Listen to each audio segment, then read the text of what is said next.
ایک صاحب تھے، انہیں ہر روز ابلیس انہیں گھمانے کے لیے لے جاتا تھا. ابلیس گھمانے کے لیے لے گیا اور پھر اس راستہ چلتے دونوں بات کرتے ہوئے جاتے. راستے میں اسے استنجے کی حاجت ہوتی. ابلیس سے کہتا بھائی مجھے استنجا لگا ہے. تو وہ کہتا ہے آج کر لے. تو وہ کر لیتا. جب بیدار ہوتا تو پورا بستر پیشاب سے بھرا ہے.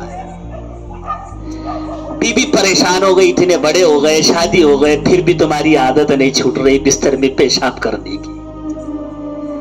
اس نے ایک مرتبہ مجبور ہو کر کہاں کروں میں. ابلیس آتا مجھے گھمانے کے لیے لے چلا جاتا ہے، مجھے راستے میں پیشاب لگ جاتا ہے اور مجھے کہتا ہے وہ کسی کنارے کی جگہ بتاتا ہے، میں وہاں کرتا ہوں. جب بیدار ہوتا ہوں تو دیکھتا ہوں کہ بستر میں میں نے استنجا کرا. بی بی تھوڑا لالچی تھی، اس نے کہا اچھا ابلیس سے دوستی ہے، اتنے دنوں سے تو مجھے پریشان کر رہے ہیں جی. تمہارے بستر دھوتے دھوتے میرے ہاتھاں دکھ رہا، کئی کو نہیں بولے تمہیں. ابلیس سے جب دوستی ہے تو تمہیں اسے کیوں نہیں کہتے ذرا ہم لوگ غریب ہیں، ذرا مال و دولت دے بہا، ذرا پیسے اسے تو دے کر کو. اب کی بار بولتوں آیا تو نہیں.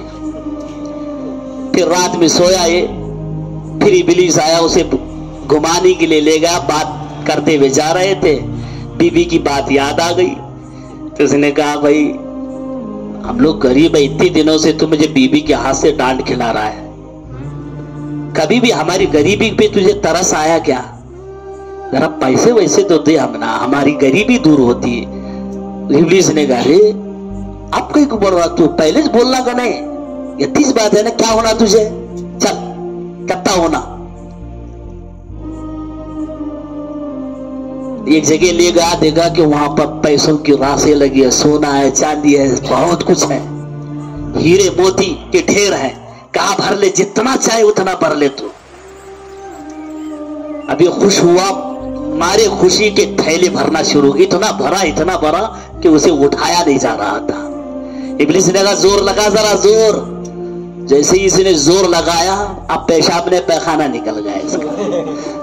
آنکھ کھلی تو نہ تھیلا نہ سونا، بستر ہر روز پیشاب سے بھرا تھا. اب حال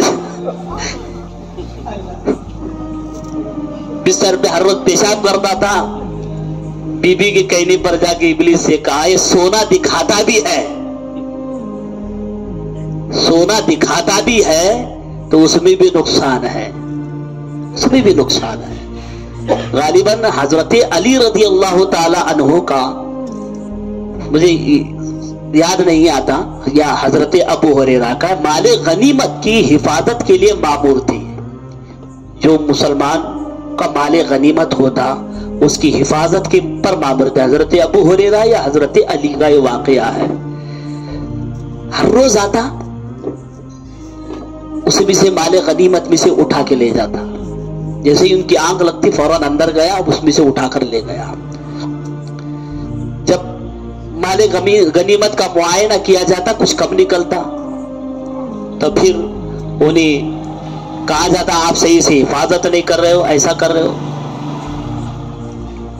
ایک مرتبہ یہ ہوشیار بیدار بیٹھے ہوئے تھے تو ابلیس آیا انسانی شکل میں اور اندر آ کر مال غنیمت چرا ہی رہا تھا کہ پکڑ دیا ان کو. اس صحابی نے پکڑ دیا، پکڑ کر کے کہا اچھا تجھے رسول اللہ کے دربار میں لے جاؤں گا، تو نے مجھے بہت ڈانٹ کھلایا اور میری بے خبری کا تم نے فائدہ اٹھایا ہے.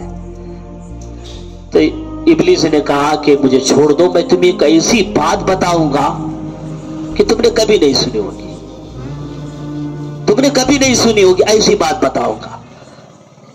تو یہ صحابی جو ہے چونک پڑے، کون سی ایسی بات بتائے گا یہ؟ تو کہا کہ میں ایک ایسی بات بتا، تم رات میں سوتے وقت آیت الکرسی پڑھ کے سو لیا کرو، اور اس میں یہ فضیلت ہے، یہ انعام ہے تیرے لیے. آیت الکرسی تم رات میں پڑھ کے سویا کرو، تمہارے مال کی بھی حفاظت ہو جائے گی، چوری سے بھی تمہارا مال بچے گا. بڑی فضیلت بیان کر دی. تو پھر حضور کے بارگاہ میں یہ صبح جب حاضر ہوئے، جب حضور نے کہا کہ کیا وہ شخص پھر آیا تھا چور؟ کہا ہاں یا رسول اللہ وہ پھر آیا تھا. تو اب کی بار کیا جھانسا دیا اس نے تمہیں؟ کہا تو میں نے اسے پکڑا اور اس نے مجھے آیت الکرسی کی فضیلت بیان کر دی۔ حضور نے فرمایا وہی کوئی انسان نہیں تھا، ابلیس تھا، وہ ابلیس تھا، اپنی مکاری سے تم سے جو ہے فضیلت سنا کر کے نکل گیا آیت الکرسی کی۔ کتنا بڑا وہ مکار ہوگا کہ آدمی کو جب گمراہ کرنے پہ آتا ہے تو قرآن بھی پڑھ کر کے سنائے گا، حدیث بھی پڑھ کر کے سنائے گا، فضیلتیں بھی بیان کرے گا۔ ایسا پکا دشمن۔ رب نے فرمایا لمن تبعک منہم لأملأن جہنم منکم اجمعین، میں ضرور جہنم کو بھر دوں گا تجھ سے بھی اور جو تیری بات مانے گا اور تیرے نقش قدم پر چلے گا۔